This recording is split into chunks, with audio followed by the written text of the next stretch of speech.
रामलाल अपने परिवार के साथ खुशी खुशी अपने छोटे से घर में रहता था। अपने परिवार के पालन पोषण करने के लिए अपनी एक छोटी सी खाने की दुकान चलाता था।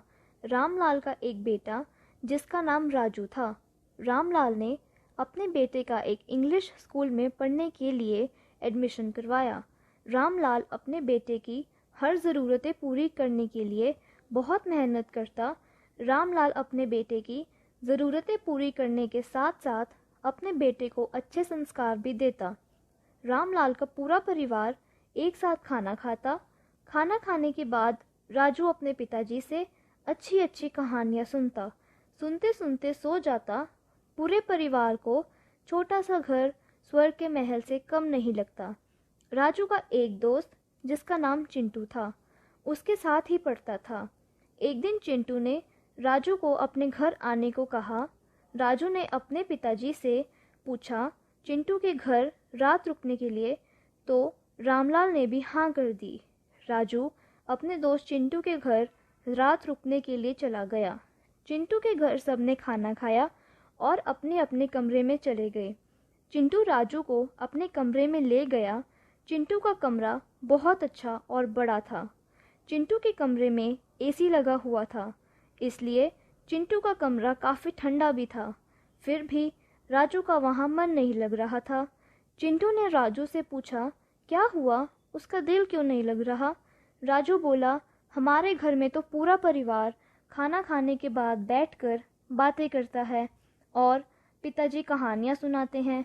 कहानियाँ सुनते सुनते कब नींद आ जाती है पता ही नहीं चलता।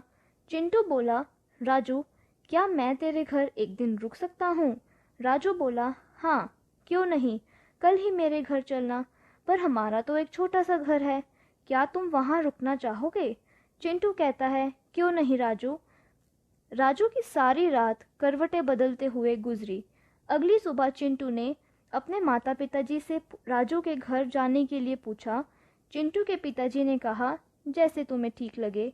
चिंटू राजू के साथ उसके घर चला गया। राजू चिंटू ने पढ़ाई की और मस्ती की। रात हो गई। पूरे परिवार ने इकट्ठे बैठकर खाना खाया और बातें की। खाना खाने के बाद राजू के पिताजी ने राजू और चिंटू को अच्छी अच्छी कहानियाँ सुनाई और दोनों कहानियाँ सुनते सुनते सो गए। चिंटू सुबह उठकर अपने घर चला गया। चिंटू जब घर पहुंचा तो चिंटू के पिताजी ने चिंटू से पूछा, चिंटू तुम्हें वहाँ पर नींद आ गई? उनका तो छोटा सा घर है। तो चिंटू ने बताया कैसे मस्ती की, पढ़ाई की और कैसे राजू के पिताजी ने कहानियाँ सुनाई। कहानियाँ सुनते सुनते कब नींद आ गई पता ही नहीं चला। उनका छोटा सा घर एक महल से कम नहीं लगता। यह सुनकर पापा बोले, बेटा तुमने ठीक कहा, जिस घर में पूरा परिवार एक साथ मस्ती करता है वह घर किसी महल से कम नहीं होता। आज से हमारे घर में भी ऐसा ही होगा। थैंक यू दोस्तों। अगर आपको ये स्टोरी अच्छी लगी तो प्लीज़ लाइक करें, शेयर करें और हमारा चैनल भी सब्सक्राइब करें। थैंक यू दोस्तों।